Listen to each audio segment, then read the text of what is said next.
time being, it's impossible for me to take my family back to the UK safely. Well, for a start, the only time that I've come back to the UK is... The document was only several pages long, but the signature at its base shattered an arrangement that had survived generations. Prince William had granted Princess Anne full control over the king's private estate trust, placing one of the monarchy's most guarded financial structures directly beneath her authority. Charles remained silent. Anne showed no triumph, and hundreds of miles away, Prince Harry read the announcement twice before realizing exactly what had been taken beyond his reach. Before we go deeper into what this really means for the royal family, make sure to subscribe so you don't miss a single update. William sat beside Anne in a private Windsor office and placed the authorization between them. He admitted the decision could divide the family permanently, yet he no longer believed delay was protecting anyone. The King's Private Estate Trust, the structure overseeing the sovereign's personal properties, possessions, family provisions, and confidential beneficiary arrangements, had become too sensitive to remain governed by private promises and emotional exceptions. During a fragile period in Charles's reign, the future king had used delegated authority for continuity, turning his aunt from a trusted advisor into the final guardian of the monarch's private estate interests. Anne read every page without interruption. She did not celebrate or challenge William's reasoning. When she removed her glasses, she asked one question: had Harry been told? The prince answered that notice was being prepared, but his expression revealed the cost. He knew his brother would not see protection. He would see another barrier, another family door closing under William's hand. Anne understood that pain, yet she knew why she had been chosen. She could not be pushed by guilt, anger, or old promises. The trust controlled far more than money. It reached into protected residences, historic possessions, private support, and arrangements capable of determining whether Harry retained a practical connection to royal resources. That truth made the transfer explosive. A senior courtier carried a sealed copy to Charles, who opened it alone, studied his son's signature, and placed the document down without a word. The monarch's eyes remained fixed on the line naming Anne as the new authority. His silence was not approval without pain. It was recognition that the balance had shifted in that guarded room. Harry's encrypted message arrived soon afterward. Every future request connected to the trust would now pass through his aunt, the one royal least likely to surrender under emotional pressure. He read the final sentence again, stunned by how quickly uncertainty had become law inside the family. But before Harry could understand what Anne's control might cost him, the deeper loyalties connecting William, Charles, Anne, and the estranged prince had to be exposed. This was never simply a struggle over estates, accounts, or signatures. For William, it was a test of whether duty must finally outweigh brotherhood. For Anne, it was an unwanted burden placed upon the most dependable shoulders in the family. For Charles, it was proof that his children's conflict had entered the machinery of the crown. And for Harry, it felt like another door to his former life had been closed without warning. William understood that the future of the monarchy could not rest on private bargains, made in moments of guilt. Before meeting Anne, he stood alone with an old photograph of himself and Harry, studying two brothers who had once believed nothing could divide them. Then he turned it face down and signed. As the future king, he was trying to protect royal assets from public disputes, unstable negotiations, and emotional pressure that could weaken the crown after Charles. The crown, in plain terms, meant the monarchy as an institution, not merely the person wearing it. That distinction now demanded a brutal sacrifice. Anne carried a different burden. Her discipline, discretion, and loyalty to her brother had made her one of the few people William trusted completely. She had never chased influence, which made her harder to manipulate once power was placed in her hands. Yet she warned him privately that accepting control would make her the target of every grievance attached to the trust. Charles had delayed several difficult requests rather than reject them, leaving uncertainty buried beneath family silence. Anne knew those postponed decisions would now arrive at her door. Harry felt that danger immediately. Sitting beside Meghan, he read the notice once, then again, while she watched his expression change. When she asked what it meant, he struggled to answer. Anne had once seemed like one of his final dependable links to the family. Someone stern enough to be honest, but loyal enough to remain fair. Now that same strength had become the wall between him and the resources he believed still connected him to royal life. Meghan asked whether Charles had approved it. Harry did not know, and that uncertainty cut deeper than the document itself. Charles had resisted giving any single relative full authority because he feared the move would look like a choice between his sons. But one confidential entry in the estate file changed everything. It referred to a confrontation months earlier, a moment so serious that William began preparing the transfer immediately afterward. The file recorded words no one inside Sandringham could forget. That buried confrontation was the true beginning of the crisis, and once its details surfaced, William's extraordinary decision no longer appeared sudden. The point of no return came during a private winter gathering at Sandringham. No cameras captured it, and no public statement acknowledged it. Yet everyone inside the room understood that something fundamental had changed. Harry had submitted a request involving a protected royal residence and long-term access to private estate support. Charles hesitated. William objected. Then one sentence transformed a difficult family discussion into a battle over trust itself. Harry wanted more than a temporary room during visits. He requested renewed access to a protected residence, controlled through the private estate structure, along with financial assistance and security provisions for future trips to Britain. The private estate structure meant the king's personally controlled properties and family resources, separate from public royal funding. To the estranged prince, the request represented safety, continuity, and a place where his children could remain connected to their heritage. To William, it threatened to reopen every uncertainty the family had failed to settle. Charles searched for compromise. He believed limited access could preserve a bond with his younger son without restoring the role Harry had left behind. The king spoke carefully, suggesting temporary accommodation and case-by-case support. But hesitation filled the space between his words. Harry heard conditions where he had expected reassurance, while William heard another promise that future officials would be forced to interpret. Harry finally turned toward his brother and accused him of using future authority to erase him from the family. The words struck harder because they were spoken without restraint. William answered that private royal assets could no longer be treated as unconditional inheritance. He insisted that affection did not create permanent entitlement, especially when every exception risked becoming another public battle. Charles recoiled, gripped the arm of his chair, and ordered both sons to stop. Anne remained silent, watching her brother's distress deepen as the argument exposed everything he had tried to postpone. Harry then referred to private assurances Charles had given him years earlier.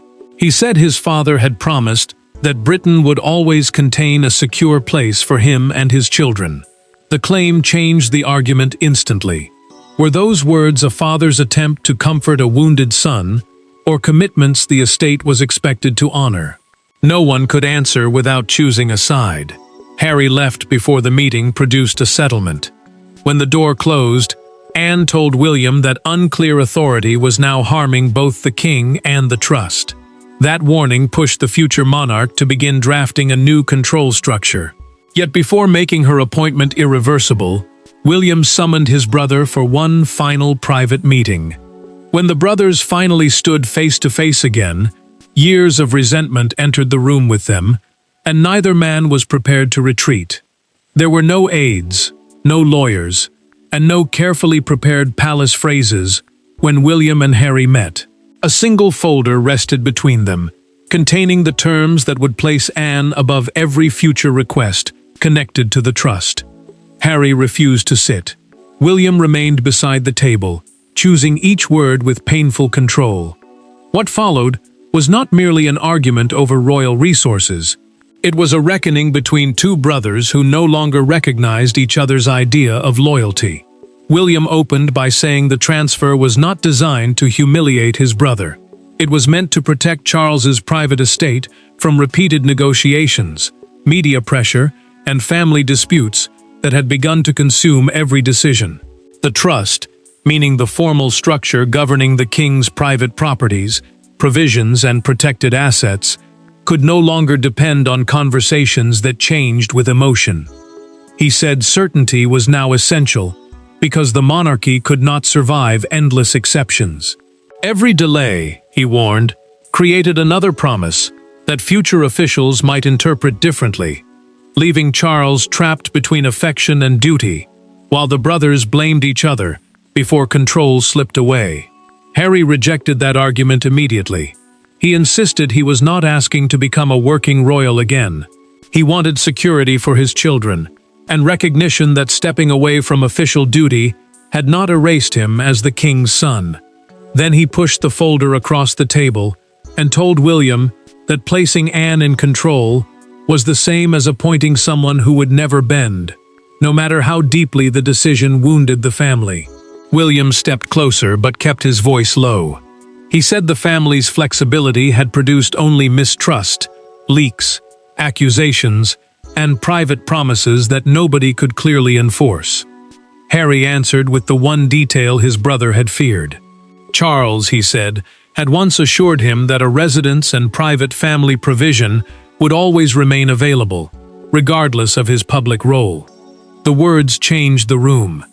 William did not deny the conversation. Instead, he said their father's reassurance had never been formally entered into the trust.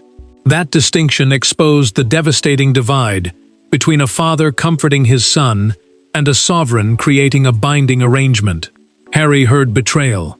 William saw unfinished business finally demanding an answer. Before leaving, Harry warned that Anne's appointment would force Charles to reveal the truth. Either the king had approved the transfer, or he had lacked the strength to resist it. William said nothing as the door closed, because that question carried more danger than the argument itself. That accusation turned every eye toward the king, because behind William's signature stood the one question nobody inside the palace wanted Charles to answer publicly. William signed the authorization, but the power behind it could not be understood without Charles. The king possessed the personal history, the private promises, and the emotional authority that had kept the arrangement deliberately flexible. Yet, flexibility had become dangerous. As the file moved into Anne's hands, Charles faced an unbearable choice: defend Harry's expectations, restrain William's preparation for kingship, or remain silent and allow his sister to impose the boundaries he could never enforce himself. Charles knew the trust belonged to his private estate framework, but he also knew its administration could be delegated. That meant William could restructure its oversight under continuity powers approved to protect the monarchy during periods of strain or transition. Those powers allowed the future king to act before uncertainty became crisis. Anne's new authority would include reviewing beneficiary requests, approving access to certain residences, safeguarding confidential possessions, and ensuring that informal promises could no longer bypass written procedure. Charles met Anne alone and asked the question he had been avoiding. Could she carry out decisions that might hurt Harry, his grandchildren, and perhaps the king himself? She did not answer quickly. When she finally spoke, her words were firm. Protecting someone from disappointment was not the same as protecting the monarchy. Yet her expression changed when her brother admitted that his deepest fear was not public criticism or family anger. It was losing his younger son completely. Anne understood the cost, but she also understood why William had chosen her. He had not selected his aunt simply because she was disciplined. He had chosen someone who could not personally benefit from the provisions she would supervise. That made her authority difficult to challenge and almost impossible to dismiss as self-interest. She would gain no residence, no private payment, and no hidden advantage from the decisions placed before her. Charles returned to his desk, carrying more guilt than certainty.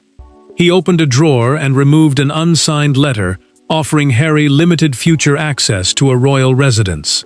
For several moments, the king read his own words without moving. The letter promised reassurance, but created another exception.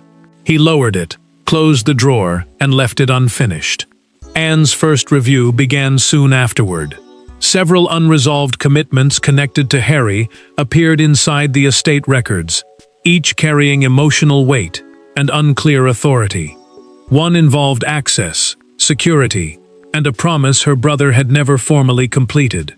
She read it twice before reaching the decision that would test the new order immediately. The transfer had been dramatic, but Anne's first ruling would prove that the new authority was not symbolic, and Harry was about to feel its full force. Anne's first decision arrived without anger, ceremony, or apology.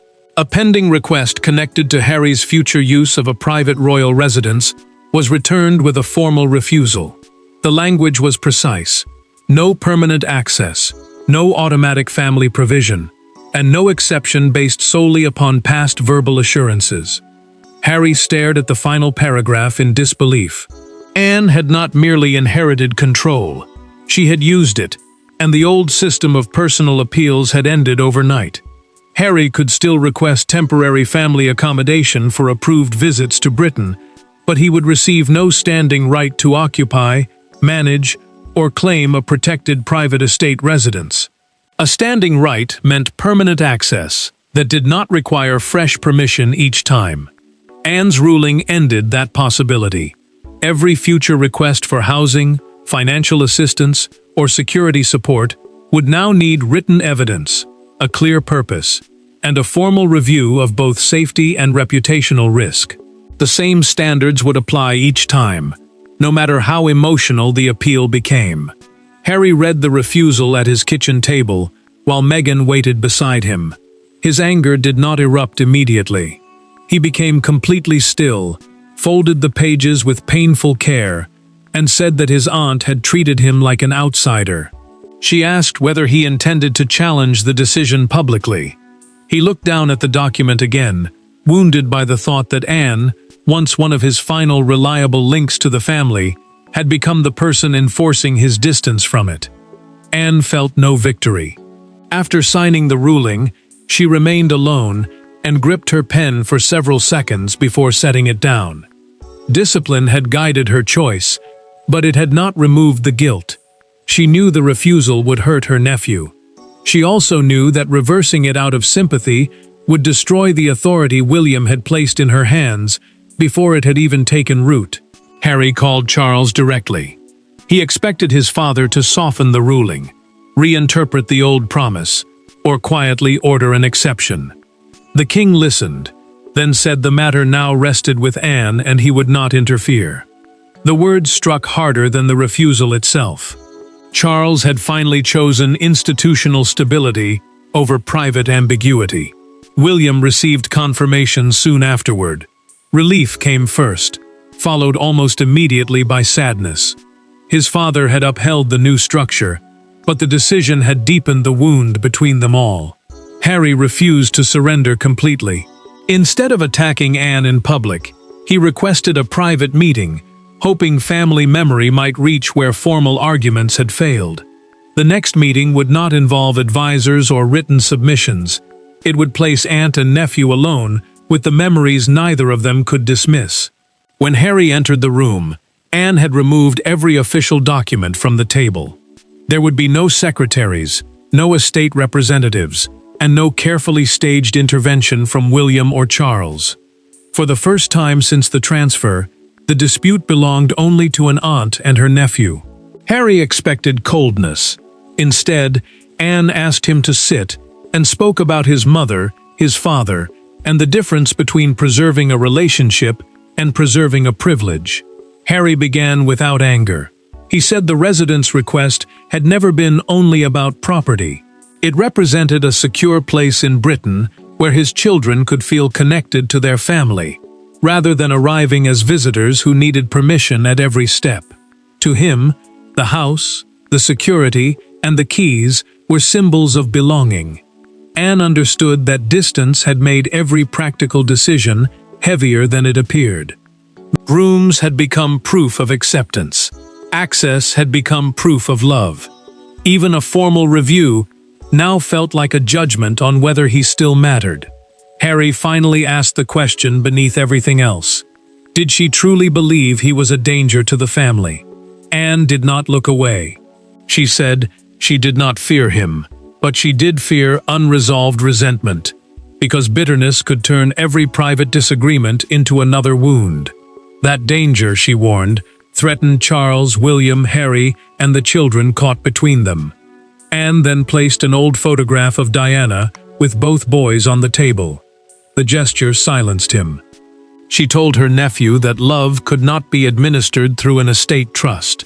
The trust, meaning the formal system managing private royal properties and family provisions, could create rules, but it could not repair what had broken between people.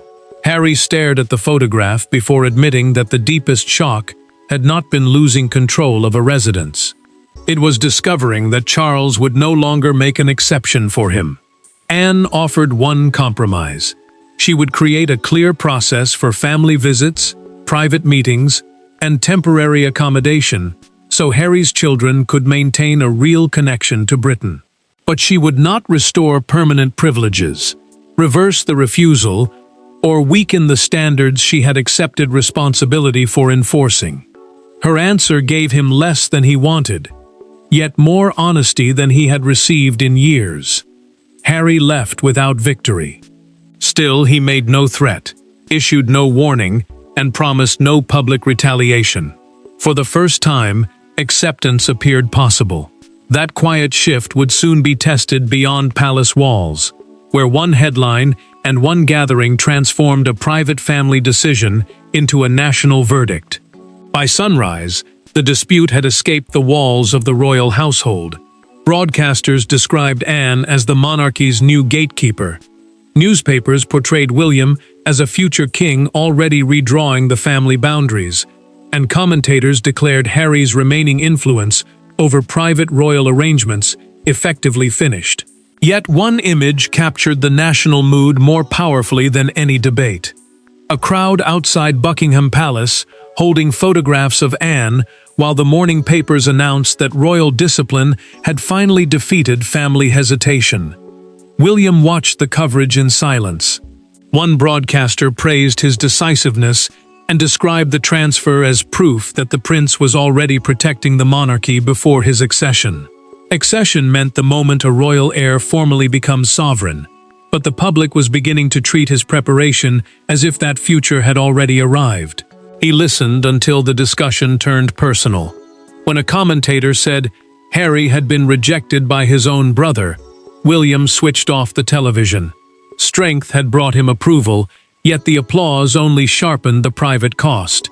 Palace staff responded with disciplined language. They insisted that management of the king's private estate remained separate from affection, royal titles, and Harry's position in the line of succession. The line of succession was simply the official order determining who could inherit the throne. That explanation mattered because the decision had not removed him from the family or changed his constitutional place. It had drawn a hard boundary around access, resources, and private privilege. Charles faced a harsher truth. He unfolded a newspaper and found Anne beneath the headline, "The Princess in Control."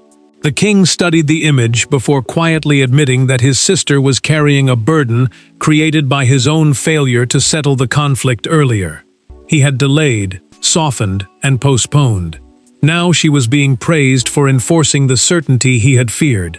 By evening, the argument had become larger than one residence. A prominent broadcaster called the transfer the moment the monarchy stopped negotiating with personal grievance and began building a permanent structure beyond Harry's former role. Outside Buckingham Palace, supporters applauded Anne's reliability, while a smaller group defended the estranged prince and accused the family of cruelty. The division was real, but the eruption courtiers had feared never came. Anne saw neither victory nor humiliation in the public response. She saw only responsibility. Harry, meanwhile, watched the crowd, and understood that the decision had become a symbol far beyond him. The final meaning of the decision would not be measured by headlines, but by what William, Anne, Charles, and Harry chose to do once the noise faded. When the palace doors closed and the headlines moved on, the transfer remained exactly where William intended it to remain, in Anne's hands. Charles did not reverse it. Harry did not launch a formal challenge. Anne did not soften the rules she had accepted responsibility for enforcing. The decision wounded old loyalties, but it also ended years of uncertainty. For the first time, every person involved understood where affection stopped, where authority began, and what the monarchy would demand from them. Anne retained full control over the king's private estate trust and established written procedures that no private promise could override. The trust, meaning the formal system managing the monarch's personal properties, family provisions, and protected possessions, would now answer to clear rules rather than whispered assurances. That mattered because every vague commitment had previously carried the risk of becoming a fresh family dispute. William's decision therefore became an early statement of how he intended to govern. Compassion could survive, but royal property and institutional continuity could not depend on emotional negotiation. Charles faced the cost directly. He wrote Harry a private letter, telling his son that he remained loved, that contact would always be welcome, and that family bonds had not been erased. Yet the king also made one point unmistakable: Anne's authority would stand. Harry read the letter alone. At first, the words devastated him. Then he placed it beside the refusal, instead of tearing either document apart. In that act, he accepted that his relationship with his father would have to exist without guaranteed privilege. Anne answered pain with structure, not exile. She created a limited family visit framework, allowing Harry to bring his children to Britain under clear arrangements for temporary accommodation, privacy, and contact. The framework proved that firm boundaries did not require emotional banishment. It offered connection without restoring permanent control, and dignity without reopening the old system. William called his brother afterward but never mentioned the trust. He asked only whether the children were well. Harry answered carefully. Their exchange did not heal everything, yet it ended without accusation, threat, or another wound. The verdict was final. The monarchy had chosen clarity over avoidance. Anne became its guardian. William accepted the loneliness of future kingship. Charles stopped confusing love with exemption, and Harry began building belonging through relationships rather than inherited access.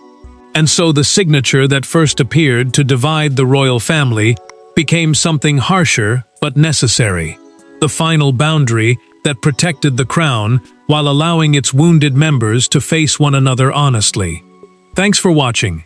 Please don't forget to like and subscribe, and we will see you in next one.